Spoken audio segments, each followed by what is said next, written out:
यही बचाते हैं, सबको बचाते हैं। एक बार बृकासुर नाम का एक असुर था, उसने सोचा कोई ऐसा देवता मिले जो जल्दी प्रसन्न हो जाए, हमारी कामना की पूर्ति कर दे। तो देवर्षि नारद जी मिल गए।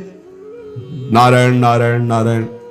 देवर्षि नारद जी को, देवर्षि नारद जी एक ऐसे महात्मा है जिनको कोई द्रोह नहीं करता। त्रिभुवन में कंस भी एकांत में बैठालकर सलाह लेता है, हिरण्यकश्यप भी उठकर आदर करता। कोई भी हो त्रिभुवन में, देवर्षि नारद जी से कोई नहीं, जिसको मिलेंगे बिल्कुल पक्की सलाह बताएंगे। कंस ने स्वागत किया, बैठाला और कुशल मंगल। हाँ प्रभु, पूरा प्रजा राज्य सब कुशल मंगल है। अभी अभी की बात है, वो वसुदेव जी आए थे लड़के को लेकर, हमने वापस कर दिया कि हमें तो 8वां से भय है। नहीं नहीं, गड़बड़ है।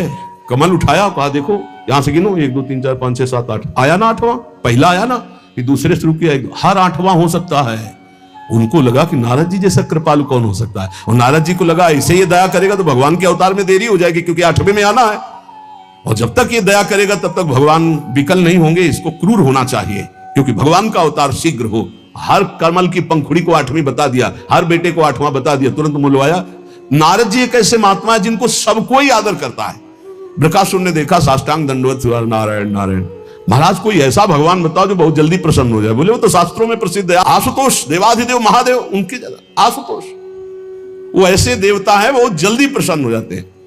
और कोई सेव संतरा की जरूरत नहीं भाई, देवाधिदेव महादेव देख लो, कोई देवता ऐसा भोग नहीं पाएगा, त्रिभुवन में कोई देवता नहीं ऐसा भोग पाएगा जैसा देवाधिदेव भगवान शिव एक चुल्लू जल में प्रसन्न। ऐसे ऐसे कृपालु हैं कि जो कोई सृष्टि में ना स्वीकार करे, वो स्वीकार करने के लिए तैयार, उतने में प्रसन्न हो जाते हैं। बोले आशुतोष देवाधिदेव महादेव हैं। और वो सोचा कि मंत्र और ये आराधना हमसे तो बनेगी नहीं, आसुरी प्रवृत्ति है। तो अग्नि को प्रकाशित करके अपने शरीर का मांस नोच नोच करके स्वाहा, भगवान शिव का मंत्र जपता तो स्वाहा। भगवान शिव बड़े कृपालु, के बेकार को ऐसे, हम तो एक चुल्लू जल में प्रसन्न हो जाते हैं, इतनी भगवान शिव प्रसन्न हो गए। कर्ता को जाने नहीं, हम ये बता रहे।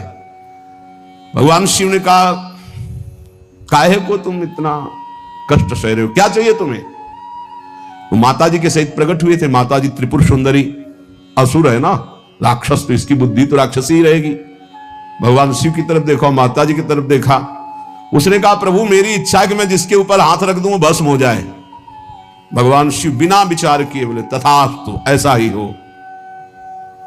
जे भी ऐसा कहा तो उसने सोचा परीक्षा के लिए भगवान शिव के ऊपर हाथ रख के देखे ना, इन्हीं का वरदान इन्हीं को। भगवान शिव के ऊपर ऐसे जो हाथ कर भगवान भागे, क्योंकि जानते थे कि सत्य है, रख देगा भस्म हो जाएगा। शरीर तो भाई भगवान ने ही आदेश और वो वर दिया है, उन्हीं के बल से भागे, वो भी पीछे भागे। माता जी खड़े लीला देख रहे हैं। भगवान शिव जब पीछे देखे तो दौड़ के पीछा बस हाथ ही रखने का। भगवान ने कहा कहां तक भागेंगे? तो कर्ता को याद किया। कर्ता कौन है? हरि। हरि को याद किया। जो ही याद किया तो आ गए ब्रह्मचारी के रूप में, और भगवान शंकर से इशारा किया चैन की सांस लो, अभी इसका हिसाब करते हैं। नजदीक गए, बोले प्रणाम बृकासुर जी। इतना प्यार से विश्व में कोई नहीं बोला था, वो तो असुर था। प्रणाम बृकासुर, अमृतमय वचन और ऐसा आकर्षण और ऐसे कमल नयन और ऐसी चितवन को खड़ा हो गया। बोले बृकासुर जी यदि आपको मेरे सहयोग की आवश्यकता हो तो सहयोग से बड़े बड़े काम बन जाते हैं, आप क्यों भाग रहे हो इनके पीछे? बोले इनके ऊपर हाथ रखने, तो तुम्हारे हाथ में कुछ है क्या जो रखना चाहते हो? बोले वरदान दिया है शिव जी ने कि जिसके ऊपर हाथ रख दोगे वो भस्म हो जाएगा। अरे बोले अभी तुम्हें विश्वास है? दक्ष ने साप दे दिया था, इनके पास कोई ताकत नहीं रह गई। तुम हाथ रख के अपने ऊपर देखो, अगर झूठा निकलेगा ना तो दोनों मिलकर के। हाँ ये बात तो पक्की है। एक सेकंड में हिसाब कर, हरि है हरि। एक सेकंड उसको यह समझ में ले आए कि अगर हाथ रखा सच्ची हुआ तो कौन बताएगा आके इनको। जो ही ऐसे किया सो क्षण में भस्म हो गया, राख हो गया।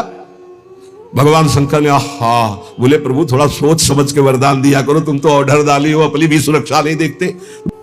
समीप में बैठे हैं अर्जुन जी के भगवान श्री कृष्ण। एक ब्राह्मण आता है और श्री भगवान के सामने वो कहता है प्रभु प्रभु अभी अभी मेरा पुत्र प्रकट हुआ और पधार गया। द्वारिकापुरी की बात है। प्रभु पैदा होते ही मर गया, ऐसा तो कभी नहीं हुआ कि पुत्र पिता के सामने मर जाए, ये तो धर्म रहित बात है। और अपने बालक को भगवान के सामने से राजमहल के द्वार पर रखता है और विलाप करके बड़ी आतुरता पूर्वक कहता, संदेह नहीं कि इस समय पृथ्वी में ब्रह्म ऋषियों का द्रोह करने वाले लोग पैदा हो गए हैं, धूर्त कृपण पापी लोग बढ़ गए हैं, कर्म दोषी हो गए हैं। इसीलिए ये काल उल्टा चक्र चला रहा है कि पिता के सामने जन्मा हुआ पुत्र मृत्यु को प्राप्त हो रहा है। ये राज हिंसापरायण दुश्शील अजितेंद्री प्रजा को दरिद्री कर रहे हैं, कर ले ले करके दुख पर दुख प्रजा भोग रही है। इसीलिए ये हमको सामने महान संकट देखना पड़ा। अधार्मिक राजाओं के होने के कारण मेरा पुत्र मेरे सामने मरा, ऐसा काल व्यतिक्रम है, नहीं होना चाहिए था। इस प्रकार बोलकर चला गया। फिर दूसरा पुत्र हुआ तो फिर मर गया, फिर बोल के चला गया। तीसरा पुत्र पैदा हुआ, फिर मर गया, फिर वैसे ही बोल के चला गया। जब नवें बालक के मरने पर वो वहां आया तो अर्जुन जी ने कहा, ब्राह्मण सुनो, इस निवास स्थान द्वारिका में ऐसा लगता है कोई धनुषधारी छत्री नहीं है। बार बार तुम यहां रोकर चले जाते और कोई नहीं बोलता कि मैं तुम्हारी रक्षा करूंगा। मैं समझता हूं इस समय तुम बड़े संकट में हो, बड़े दीन हो रहे हो क्योंकि तुम्हारे पुत्र मर रहे हैं। मैं प्रण करता हूं तुम्हारे पुत्र की रक्षा करूंगा। कर्ता को जाने नहीं, भगवत ऋषि जी कह रहे हैं। अरे उनका जाओ, तुम बात क्या बनाते हो, तुम क्या पूर्ण करोगे? जब ये श्री कृष्ण और बलराम बैठे हैं तो तुम क्या पूर्ण कर लोगे?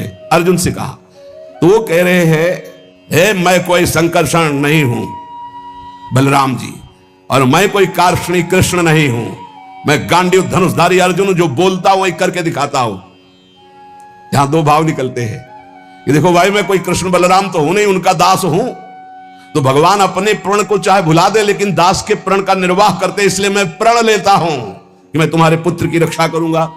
और एक भाव ये होता है कि मैं कोई कृष्ण बलराम नहीं हूं, मैं गांडीव धनुषधारी अर्जुन हूं, जो प्रण लेता हूं उसे पूर्ण करता हूं। ब्राह्मण देवता, यदि मैंने तुम्हारे पुत्र की रक्षा नहीं की तो चिता लगाकर तुम्हारे सामने भस्म हो जाऊंगा।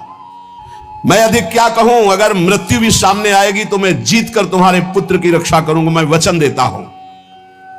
तब ब्राह्मण ने कहा, जय हो कुंती नंदन अर्जुन, तुम्हारी जय हो भाई, धन्य है, तुम्हारा बल पौरुष प्रशंसनीय है। अब मैं जा रहा हूं, जब बालक होने को होगा तो मैं तुम्हें सूचना दूंगा। फिर समय आया प्रसव का, ब्राह्मण भागता हुआ आया, अर्जुन अर्जुन, इस बार तुम मेरे बच्चे को बचा लो, मृत्यु से बचा लो। अर्जुन तत्काल गए, आचमन किया, भगवान शंकर का ध्यान करके प्रणाम किया, श्री कृष्णचंद्र की तरफ देखा भी नहीं, कर्ता को जाले ले यही बात समझा रहे हैं, समझो। और दिव्यास्त्र का स्मरण किया और गांडीव पर प्रत्यंचा चढ़ाई और ऐसा बाणों का हाहाकार मचा दिया कि वायु भी प्रवेश करेगी प्रसव गृह में तो अर्जुन की आज्ञा से प्रवेश करेगी। दिव्यास्त्रों से पूरा बांध दिया, मंत्र से अभिमंत्रित करके प्रसव गृह को चारों ओर से घेर दिया, ऊपर नीचे दाएं बाएं, ऐसा पिंजड़ा और दिव्य मंत्रों के द्वारा। पहले तो कम से कम बालक पैदा होकर के रोता फिर मर जाता था, अब पैदा हुआ ना तो सौ मिला ना आवाज सुनाई दी, गायब हो गया। पहले तो कम से कम लाश तो मिलती थी, रोता तो था फिर मर जाता था। अब वो ब्राह्मण अर्जुन से कहने लगा कि मेरी मूर्खता देखो, इस नपुंसक की बात में मैं आ गया। हाँ, अरे जहां श्री कृष्ण और बलराम नहीं रक्षा कर पाए, इसकी दीन भरी बातों पर मैंने विश्वास कर लिया। ना प्रद्युम्नो ना अनिरुद्धो न रामो न च केशवा यस्य सेको परित्रातुम कोन्यस्तद वितेश्वरः। कौन ऐसा है जहां श्री कृष्ण बलराम प्रद्युम्न और अनिरुद्ध नहीं रक्षा कर पाए, वहां और त्रिभुवन में कौन रक्षा कर सकता है? मिथ्यावादी अर्जुन को धिक्कार है, अपने मुंह से बड़ाई करने वाले गांडीव धनुषधारी अर्जुन को धिक्कार है। दुर्बुद्धि मूढ़तावश कहता था कि मैं तुम्हारे बालक की रक्षा कर लूंगा। अब ब्राह्मण तो क्रोध में, देखने को मुंह नहीं मिला लड़के का, पैदा हुआ गायब।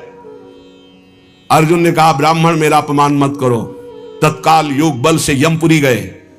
भगवान धर्मराज जी ने देखा कि अर्जुन पधारे, बोले इस समय अर्घ पात्र लेने का हमें अवसर नहीं है, हमें यह बताओ कि वो जीवात्मा तुम्हारे यहां आया है? बोले हमारी पुरी में नहीं आया। विचार किया कि कहां चला गया, जब यमपुरी में नहीं आया इंद्रलोक, अग्निलोक, नैऋति, सोम, वायु, वरुण सबकी पुरियों में गए। अतल नीचे, अतल, सुतल, पाताल, तलातल, महातल, इन लोकों में गए। ऊपर के जनलोक, महालोक, तपलोक, ब्रह्मलोक, कहीं भी ब्रह्मा की जितनी रचना सब घूम डाला अर्जुन ने, कहीं वो जीव नहीं मिला। अब आए, अब भगवान श्री कृष्ण की तरफ देखा, प्यारे प्रणाम, अब जा रहे हैं भस्म होने हम चिता में। यही जीव की दशा है, जब सब जगह से हार जाता है तब बोलता है हरिश शरणम। पहले नहीं चितवन किया कि प्रभु, तो प्रभु समझा देते। प्रण लेने से लेकर अभी तक भगवान की तरफ नहीं देखा कि रुख क्या है। अब जब चिता में जलने का नंबर आया तब केशव प्रणाम आखिरी स्वीकार करो। तो भगवान ने कहा किस बात का? बोले वो प्रण है ना, तो चिता में जलने जा रहे। तुमने अभी पूरे बल का प्रयोग कहां किया? ध्यान दीजिए, तुमने अभी पूरे बल का प्रयोग कहां? तुम्हारा पूरा बल तो मैं हूं। मुस्कुरा दिए अर्जुन, यही हमसे गलती होती है। हमारा बल कौन है? आराध्य देव। हम अपने बल की डींग हाँकने लगते हैं, उन्हीं के बल से मिले हुए बल से। हमारा पूरा बल श्री भगवान है। देखो अर्जुन, तुम्हारा बल मैं हूं। जिस समय ये तुम्हारी निंदा कर रहे हैं, यही सब लोग प्रशंसा करेंगे और तुम्हारे यश की कीर्ति की स्थापना होगी। करें करावें आप सब, जने बढ़ाई दे, मान लो कर्ता को जानू कौन है। सर्वशक्तिमान भगवान जे भी चिंतन किया, भगवान का दिव्य रथ आ गया। भगवान के दिव्य घोड़े, दारुक नाम का सारथी। भगवान ने अर्जुन से कहा बैठो हमारे रथ में। रथ में बैठे। दारुक ने भगवान के नेत्रों की तरफ देखा, इशारा किया, ले चलो। 7 पर्वतों वाले 7 द्वीप, 7 समुद्र, लोकालोक पर्वत, इनको लांघकर घोर अंधकार, इतना अंधकार कि भगवान के दिव्य घोड़े सैब्य, सुग्रीव, मेघपुष्प बलाहक नाम के चारों घोड़े मार्ग नहीं दिखाई दे रहा। तब योगेश्वरों के भी परमेश्वर भगवान श्री कृष्ण ने जब घोड़ों की दशा देखी तो सुदर्शन चक्र का स्मरण किया।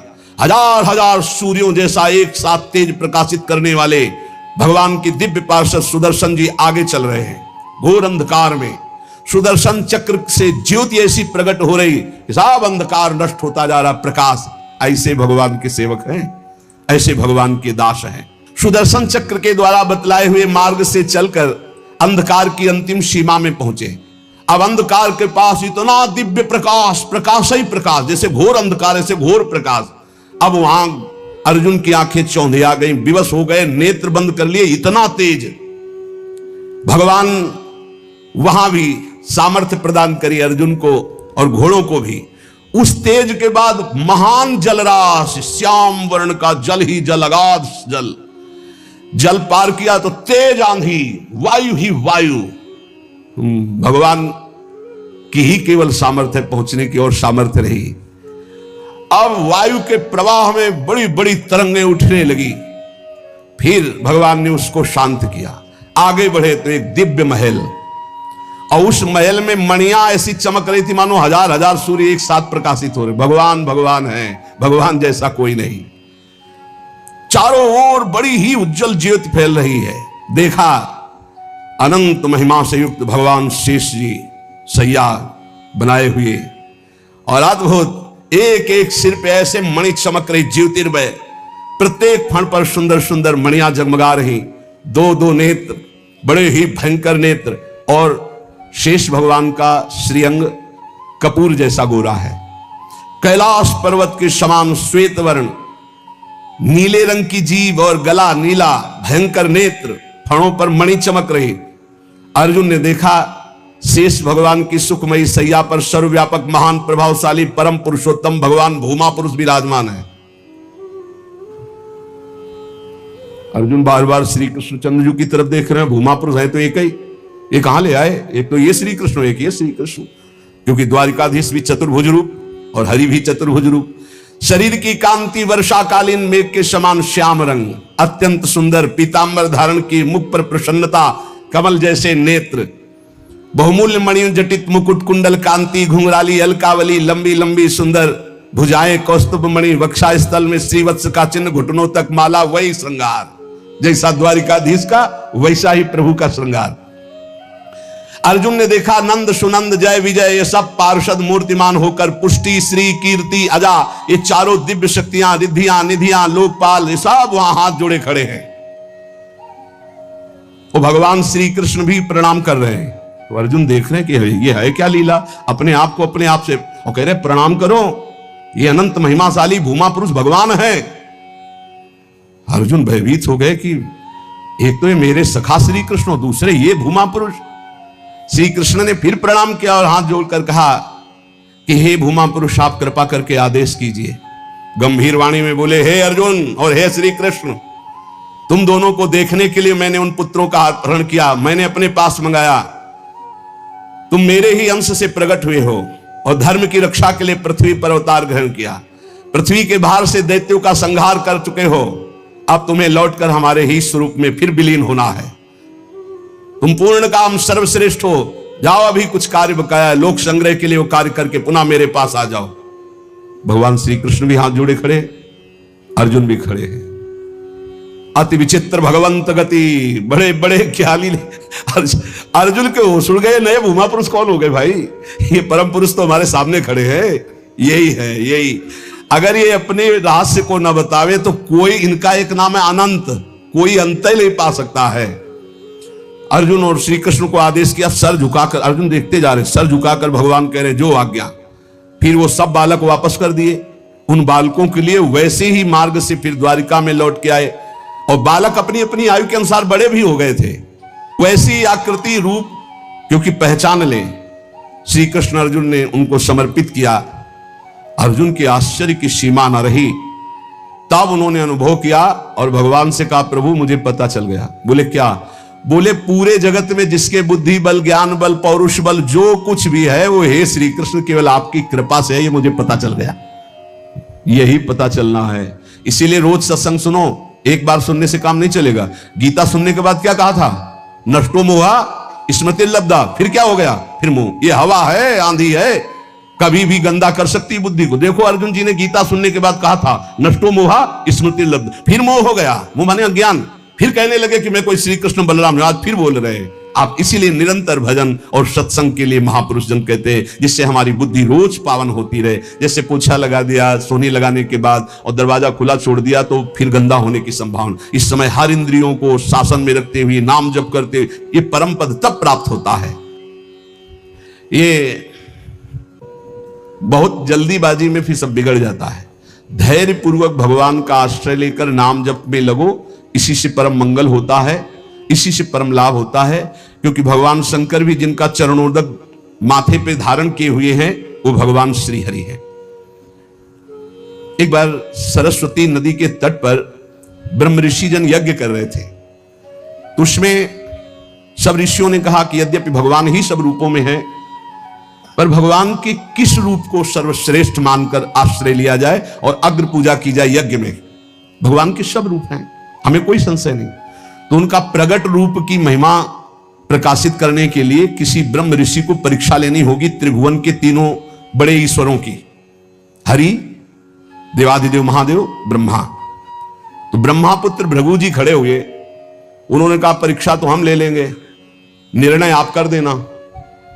सब ऋषियों की वंदना करके भृगु जी गए और ब्रह्मा जी के सामने ऐसे खड़े हो गए।